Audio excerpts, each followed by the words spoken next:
Hello everyone, welcome to the video. आज हम इस वीडियो में कंजर्वेशन लॉज जो आपका चैप्टर है वो देखने वाले हैं। उसमें आपका जो टॉपिक है फ्रेम ऑफ रेफरेंसेस, आज हम उसे पढ़ने वाले हैं। तो फ्रेम ऑफ रेफरेंसेस क्या होता है आज हम वो देखेंगे, और उसके कुछ टाइप्स, दो इसके टाइप होते हैं, inertial frame of reference and non inertial frame of references, तो हम उन्हें भी देखेंगे। तो फ्रेम ऑफ रेफरेंस की डेफिनेशन देख लेते हैं। To describe the motion of a particle we need some well defined coordinate system. The system are known as frame of references. तो यहाँ पे फ्रेम ऑफ रेफरेंसेस होता क्या है ये हम देखते हैं। किसी भी पार्टिकल के मोशन को डिस्क्राइब करने के लिए हमें वेल डिफाइंड कोऑर्डिनेट सिस्टम की ज़रूरत होती है। तो जो सिस्टम आपका किसी भी पार्टिकल के मोशन को अच्छे से डिफाइन करता है या शो करता है, उसे हम कहते हैं frame of references.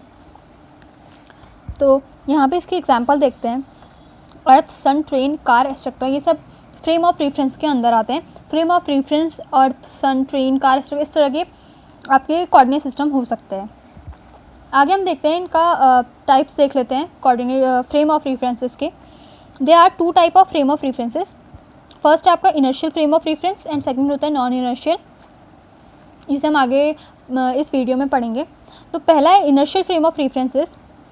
Those frame of references in which the motion of a particle is at rest or constant with the frame of reference। तो यहाँ पे क्या होता है, तो उसे हम inertial frame of reference कहते हैं।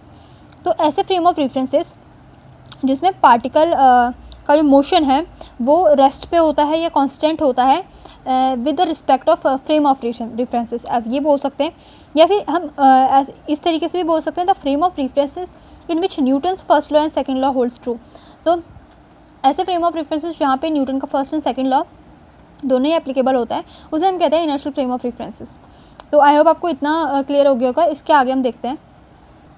तो इसके आगे हम देखते हैं in such frame the motion of a particle is non accelerated. जैसे कि हमने बोला कि यहाँ पे आपका जो इनर्शियल फ्रेम ऑफ रेफरेंस होता है वो क्या करता है, नॉन एक्सीलरेटेड होता है। यहाँ पे जो कांस्टेंट होती है स्पीड किसी भी पार्टिकल की, तो जब कोई भी पार्टिकल रेस्ट पे होता है तो उसका जो एक्सीलरेशन होगा वो ज़ीरो होगा, तो ये नॉन एक्सीलरेटेड होगी। From Newton second law of motion F is equal to ma होता है। तो अब देख लेते हैं, जब यहाँ पे फोर्स ही एब्सेंस है आपका, if external force are absence, तो यहाँ पे क्या होगा, आपका m कुछ ना कुछ वैल्यू आपकी m की होगी, यानी इसका जो मास होगा किसी पार्टिकल का वो तो होगा, बट यहाँ पे पार्टिकल क्या है, कांस्टेंट पे है, यहाँ पे मोशन नहीं कर रहा है, तो उसका जो एक्सीलरेशन होगा वो ज़ीरो होगा। हमें ये बात याद रखनी। Thus a inertial frame of references is also known as unaccelerated and non accelerating frame of references. तो इसके कुछ एग्जांपल हैं आपके इनर्शियल फ्रेम ऑफ रेफरेंसेस के, जो है a car moving with constant speed. अगर कोई भी कार एक कांस्टेंट स्पीड से मूव कर रही है तो उससे आप कहोगे वो आपका शो कर रही है इनर्शियल फ्रेम ऑफ रेफरेंसेस, क्योंकि यहाँ पर क्या है, स्पीड कांस्टेंट है। तो वही यहाँ पे दिखाया गया किसी पार्टिकल की अगर मोशन यहाँ पे कांस्टेंट है तो उसे हम इनर्शियल फ्रेम ऑफ रेफरेंस के अंदर ही शो करेंगे। तो आई होप आपको ये जो फर्स्ट इसका टाइप है वो क्लियर हो गया होगा। अब हम इसका सेकंड टाइप पढ़ते हैं जो कि non inertial frame of references. तो हम इसका सेकंड पॉइंट पढ़ेंगे जो कि non inertial frame of references. इससे पहले हमने देखा इनर्शियल फ्रेम ऑफ रेफरेंस। तो non inertial frame of reference क्या होता है, if the motion of a particle is accelerated in a frame then the frame is called non inertial frame of references।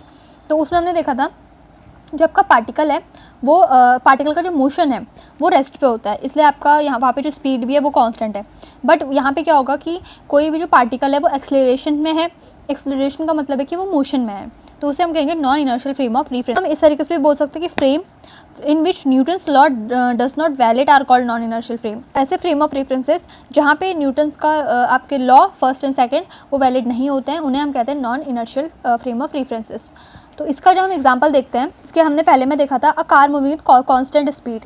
तो आपका जो non inertial frame of references होता है उसका example आपका हो जाएगा कि आपकी जो कोई भी कार है वो मूव कर रही है एक किसी भी स्पीड से, क्योंकि वो मूव कर रही है और वहाँ पे एक्सीलरेशन है। सो ये आपके दो पॉइंट थे, non inertial and inertial frame of references. और आई होप आपको समझ में आया होगा। आपको इस वीडियो से थोड़ी सी भी हेल्प मिलती है तो प्लीज़ वीडियो को लाइक कीजिए, चैनल को सब्सक्राइब कीजिए एंड अपने फ्रेंड्स के साथ शेयर कीजिए ताकि उनकी भी ज़्यादा से ज़्यादा हेल्प हो सके। एंड ये बहुत ही मोस्ट इंपॉर्टेंट आपका टॉपिक है फ्रेम ऑफ रेफरेंसेस। बहुत सारे बच्चे इसे इसलिए छोड़ देते हैं क्योंकि ये बहुत छोटा सा टॉपिक है एंड आपने 11th में से पढ़ा होता है तो इसलिए, बट ये एग्ज़ाम में आया हुआ है, ये पिछले साल ही BSc फर्स्ट ईयर के एग्ज़ाम में आया हुआ है ये क्वेश्चन, फ्रेम ऑफ रेफरेंस है उसके टाइप, तो वो भी 6 मार्क्स का। तो मेक श्योर कीजिएगा कि आपके नोट्स में ये ज़रूर ऐड होना चाहिए। And that is for today video guys. Thank you so much for watching.